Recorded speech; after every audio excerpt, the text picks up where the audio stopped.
A paz do Senhor, querida Igreja de Deus, meus irmãos que estão ligados aí nos canais digitais da DBD Uberaba.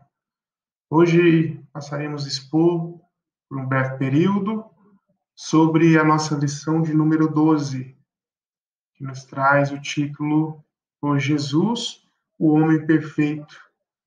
Lição essa do dia 22 de março, ao qual foi ontem, e como os irmãos sabem, estamos passando por todas essas dificuldades, e aprove Deus montarmos aqui esta aula online, que está disponibilizada para vocês.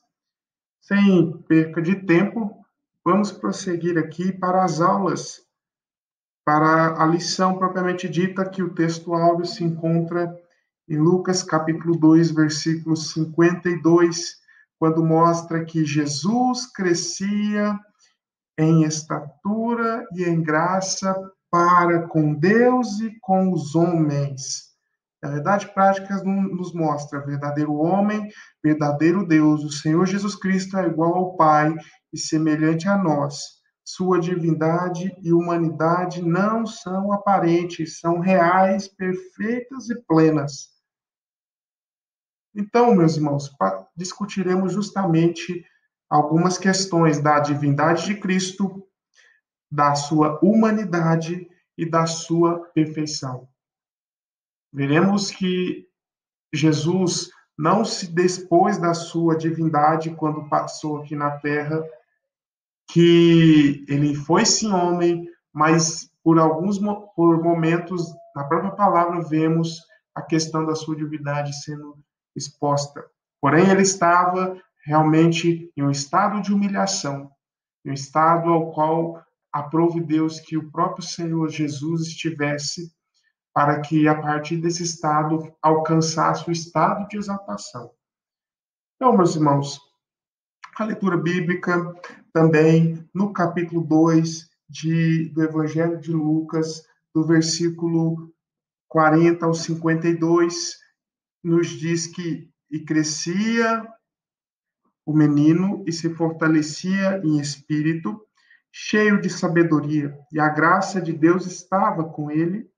Ora, todos os anos iam seus pais a Jerusalém, à festa da Páscoa, e tendo ele já 12 anos, subiram a Jerusalém, segundo o costume do dia da festa. E regressando eles, terminados os dias, ficou aquele menino em Jerusalém, não souberam seus pais. Pensando, porém, eles que viria de companhia pelo caminho, andaram de um dia e procuraram-no entre os parentes e conhecidos. E como não encontrassem, voltaram a Jesus em busca dele. Aconteceu que, passados 3 dias, o acharam no templo, assentado no meio dos doutores, ouvindo-os e interrogando-os.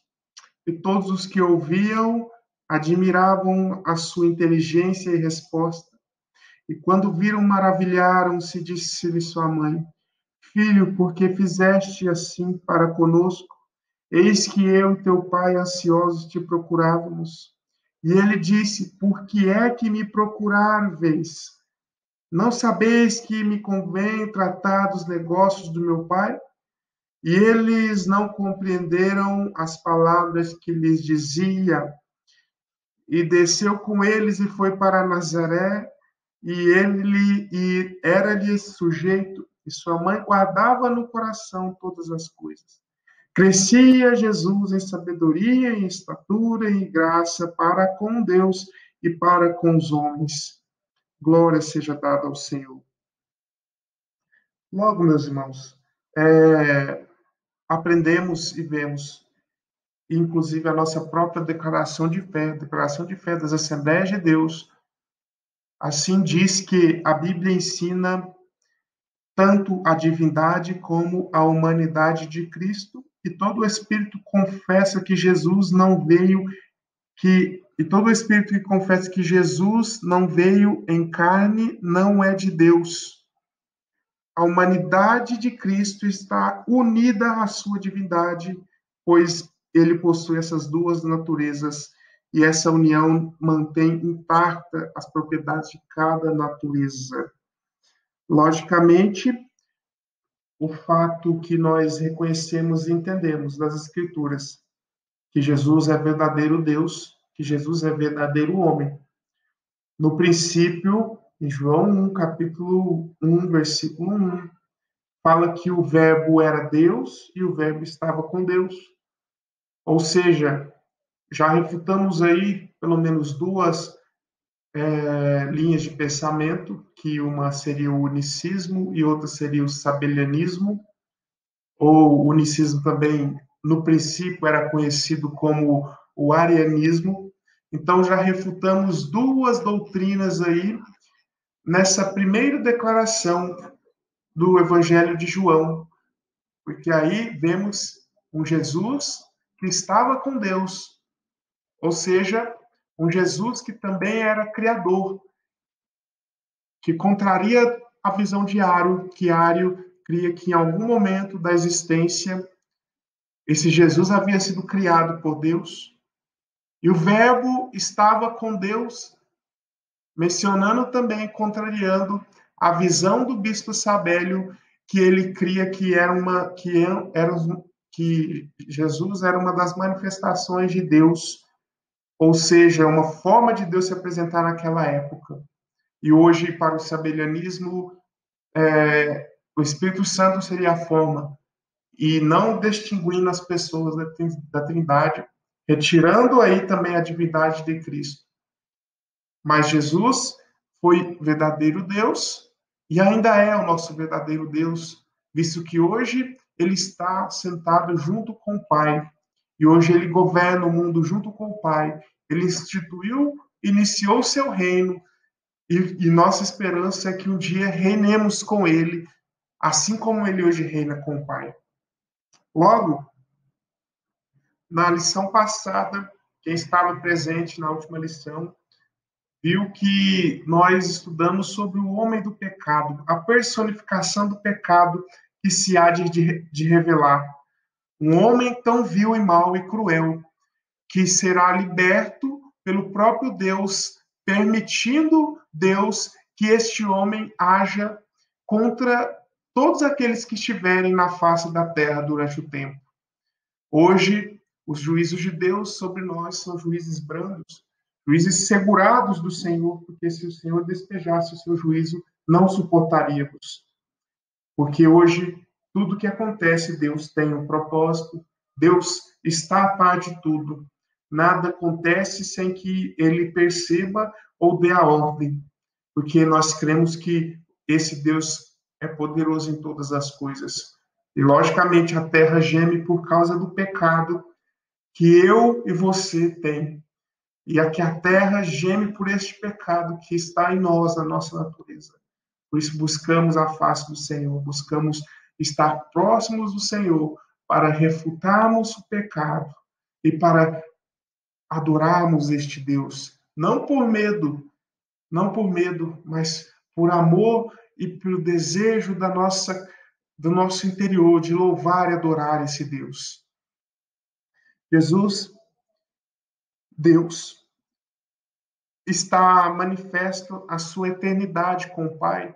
Quem lembra e estuda a respeito da questão da Trindade, da questão da doutrina de Deus, lembra muito bem a respeito de uma das características ou um dos atributos de Deus, e um desses atributos se encontra justamente a eternidade. Assim como toda a Trindade possui a eternidade, Jesus não é diferente.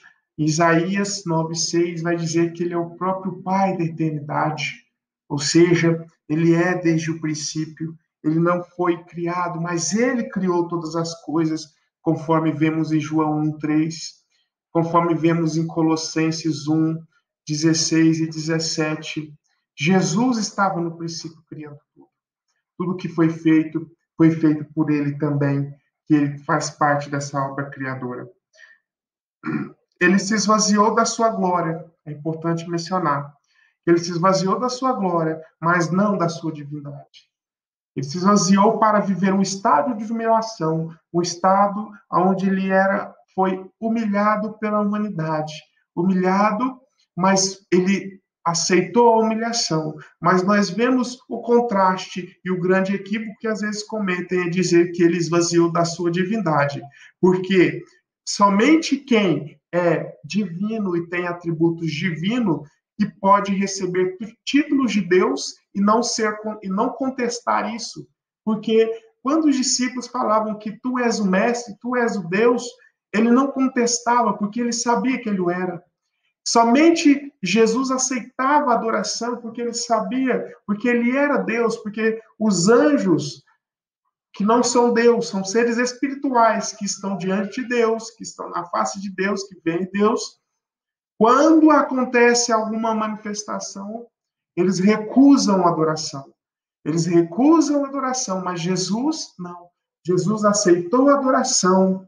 Jesus também trouxe o prerrogativo de salvação. E somente Deus pode salvar. Somente quem é divino pode salvar. E assim foi que Jesus fez, salvando, curando, batizando, recebendo adoração, recebendo glória, mostrando claramente que ele era um ser divino, mas estava no estado de carne, no estado humano, como eu e você. Porém, é importante mencionar que existe uma diferença, porque às vezes nós falamos, então Jesus nasceu da carne, então Jesus nasceu com o pecado original. Porém, Jesus não nasceu da concepção carnal. Você percebe que o próprio Espírito Santo gerou Jesus em Maria. O milagre divino gerando Jesus em Maria. Logo, Jesus não foi concebido da maneira que nós fomos. Então, o pecado original não estava em Jesus. Porque a própria palavra diz que em tudo ele foi tentado, mas sem pecado. Sem pecado. Jesus não teve pecado em momento algum. Padeceu. A própria palavra revela que ele aprendeu a obediência naquilo que ele mesmo padeceu, lá no livro de Hebreus, se não me engano, no capítulo 5, que vai nos trazer essa verdade. Sigamos, então. Deixa eu só fazer a leitura aqui do versículo muito importante, que já estava preparado aqui. Capítulo 5, versículo 8, que ainda que era filho, aprendeu a obediência por aquilo que padeceu. E ele, sendo consumado, veio ser a causa da eterna salvação para todos os que lhe obedecem, chamado por Deus, sumo sacerdote segundo a ordem de Melquisedeque. Então veja, Jesus padeceu e aprendeu nesse sofrimento e foi obediente no meio do sofrimento. E é esse Jesus que nós defendemos, que também em Filipenses capítulo 2 vai mostrar que ele se esvaziou da sua questão de glória, porque lá vai falar que ele não teve usurpação, ser igual a Deus, que esvaziou-se de si mesmo, porém a divindade estava com ele, a divindade era ele. E vemos esses dois aspectos da natureza de Cristo, a natureza divina e a natureza humana. Esses dois aspectos é manifestado nos aspectos da natureza de Cristo, ao qual veio ao mundo. Jesus, o tópico 2 nos lembra que Jesus é o verdadeiro homem. E a concepção, encarnação e nascimento do Filho de Deus não pegaram Israel de surpresa, pois os judeus sabiam pelas Escrituras que do Antigo Testamento que o Messias em breve chegaria. Jesus estava no seio do Pai. João 1, verso 18, vai revelar que Deus nunca foi visto por alguém como ele é. Nunca foi visto como ele é. O Filho unigênito está no seio do Pai, este o fez conhecer. Então, o Cristo histórico é a manifestação máxima de Deus que o homem irá conhecer neste corpo presente. Porque o próprio Deus se fez conhecer pelo seu Cristo, e pelo seu Cristo se fez manifestar. Porque o seu Cristo estava com ele no seu seio, então veio se manifestar em vida, se manifestar em carne. É a maior manifestação que temos de Deus, manifestação que encontramos de Deus é o próprio Cristo histórico, comprovado arqueologicamente, historicamente, não há refutações quanto o Cristo que viveu. Muitos questionam, às vezes, de forma errada, a divindade, porém, sabemos que Cristo foi o verdadeiro Deus, que ele propôs e entregou o evangelho que ele mesmo pregou para nós, e esse evangelho chegou até mim, chegou até você, chegou até estes meios de comunicações que temos hoje para a honra e glória do Senhor. Então, foi profetizado no Antigo Testamento sobre esse Cristo. Os profetas se dedicaram, o Espírito Santo inspirou. No próprio Gênesis 3,15, o próprio Deus fala o proto, que nós chamamos de proto-evangelho, ou seja, o evangelho inicial, o primeiro, o próprio Deus apregoou, dizendo que a partir da semente da mulher viria a salvação, viria aquele que destruiria a serpente. Nós vemos os escritos do Pentateuco falando de um profeta que haveria de vir. Miqueias 5:2. E tu, Belém Efrata, posto que pequena entre milhares de Judá, de ti me sairá o que será o Senhor de Israel, e cujas origens são desde os tempos antigos, desde os dias da eternidade. Logicamente, passado esse tempo, Jesus veio nascer, veio crescer, veio se desenvolver e veio se tornar o grande mestre, se tornar o mestre de todos nós, o mestre da época, o mestre de todos nós hoje, porque os seus ensinamentos perduram até hoje e não deixam de ser novos e ser renovados a cada dia. Glória seja dada, pois, a ele. No Novo Testamento, ele veio se encarnar. No Novo Testamento, a sua humanidade veio se manifestar. E interessante que os evangelistas, eles não querem dar, o objetivo não é ser biográfico, mas é caminhar para a revelação, e os próprios evangelistas, eles vão dando os passos, mostrando que Jesus cumpriu em tudo a lei da época, que Jesus não fez nada que além do que a lei permitia que ele fizesse. Foi apresentado no templo, foi circuncidado, foi introduzido aos estudos, depois foi ensinado pelo seu pai. Tudo isso era pela lei, a lei mencionava isso, esses ritos.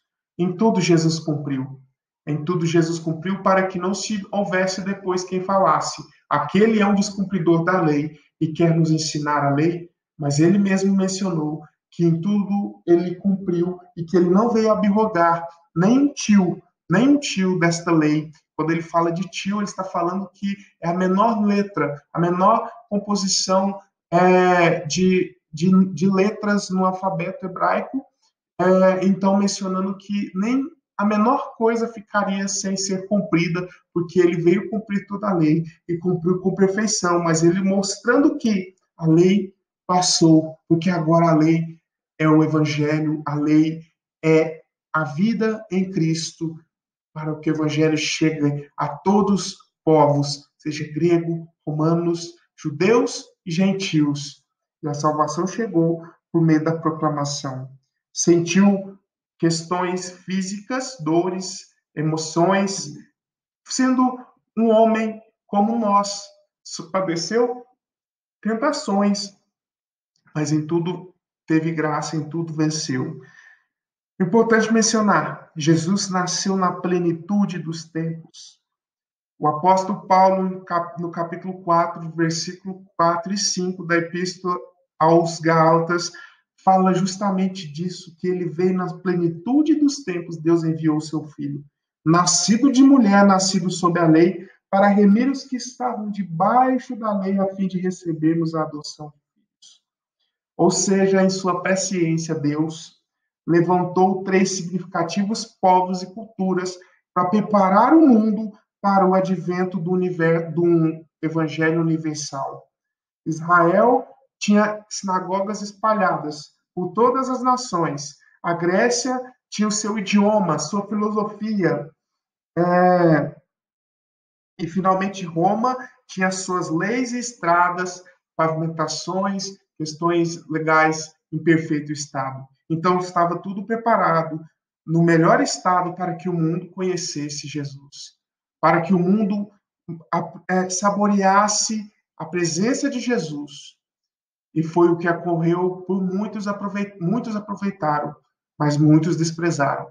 Muitos reconheceram que ele era o Cristo, mas muitos consideraram ele apenas um profeta, às vezes menor, até mesmo que Elias e Moisés. Mas a palavra nos mostra que ele subiu aos céus como vitorioso, subiu aos céus como aquele que reina, numa visão glorificada, no capítulo de Atos, ali no versículo, aproximadamente no versículo 18, mostra Jesus subindo aos céus e ali sendo glorificado e recebendo seu estado de exaltação. Seguindo, então, para o último tópico, ensinamos que Jesus é o homem perfeito. Mencionamos já a respeito da sua humanidade, falando a respeito de tudo que ele padeceu, de tudo que ele aconteceu, da mesma forma que acontece conosco, questões de sofrimentos, questões de dúvidas, questões de cansaço, de fome, de tudo isso o Senhor Jesus passou, e a própria palavra nos garante isso. Jesus se tornou o primeiro Adão, o último Adão, perdão. O primeiro foi aquele que fracassou no Éden, e agora o último triunfa no deserto e no Calvário. E a epístola de Paulo aos Romanos, a partir do capítulo 5, 6, vai nos mostrar muito bem isso, que Jesus é o novo Adão, que veio vencer a serpente, que veio trazer, por causa de Adão, o pecado entrou, por causa de Cristo, o pecado está sendo retirado, está tirando-se o jugo do pecado neste momento da terra. Embora divino, Jesus não era o menos humano que Adão. Na plenitude da sua humanidade, venceu todas as tentações. 1 Coríntios capítulo 15, lá quando Paulo está falando a respeito da ressurreição, que é algo essencial para crermos. Se nós não cremos na ressurreição, nossa fé é vazia, nossa fé é em vão. É necessário crermos na ressurreição de Cristo, que ele ressurgiu, que o próprio Deus, a palavra diz que o próprio Deus trouxe Jesus à vida novamente. E aí, então, Jesus, ressurreto, passou, andou por uns tempos, apresentou aos 12, apresentou às mulheres, aos 12, a outros 500, e depois subiu aos céus. Mas Paulo diz aqui no versículo 45, assim também está escrito, o primeiro Adão foi feito alma vivente, e o último Adão, espírito vivificante. Ele vive, por isso nós cremos que em meio às turbulências, pela fé nós viveremos, pela fé nós proclamaremos ao Senhor. E último tópico, a perfeição espiritual e moral de Jesus. Não é preciso dizer que Jesus foi perfeito em todos os seus aspectos.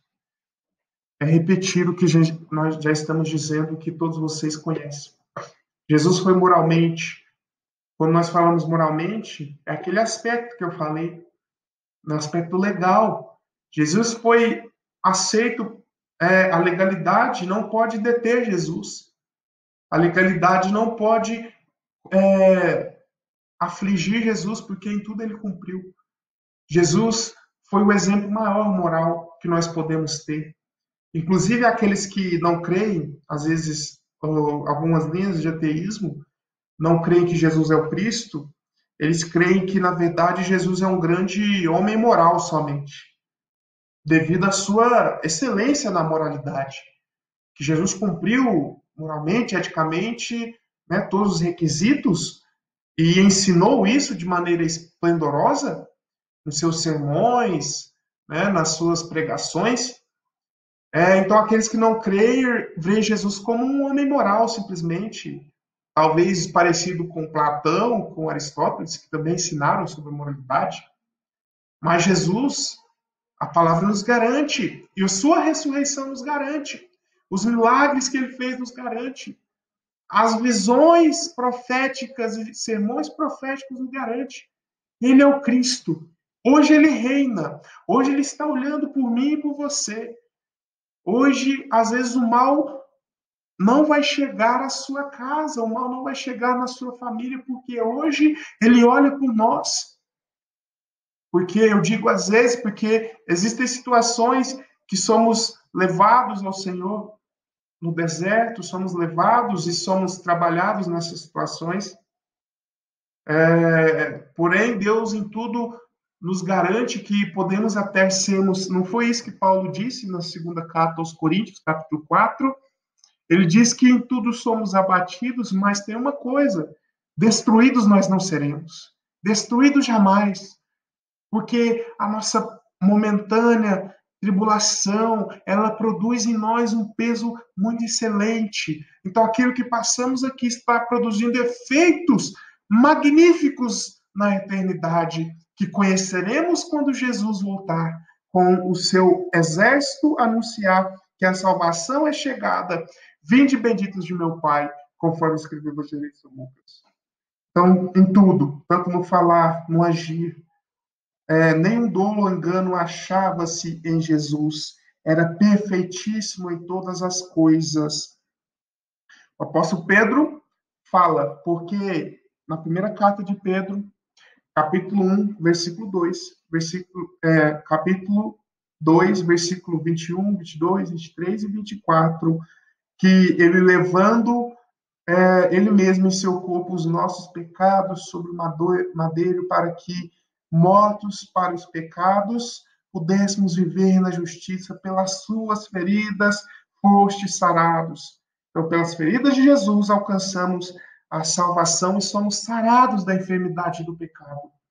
Ainda, Efésios capítulo 4, que nós devemos, nos ensina que nós devemos chegar à unidade da fé, ao conhecimento do Filho de Deus, a varão perfeito, conforme o exemplo de Cristo.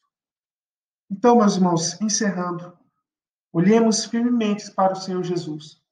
Olhemos para o seu exemplo, porque ele é autor da nossa fé, consumador da nossa fé. Permaneçamos nessa fé, nessa esperança. Olhamos para a sua estatura de realeza, para aquilo que o Senhor representa para nós. E assim vamos ansiar pela vinda de Cristo, mas vamos estar firmes, crendo que o Senhor virá e que breve voltará e levará a sua igreja, conforme nos prometeu que assim o faria, porque as suas palavras, nenhuma de suas palavras podem ser frustradas.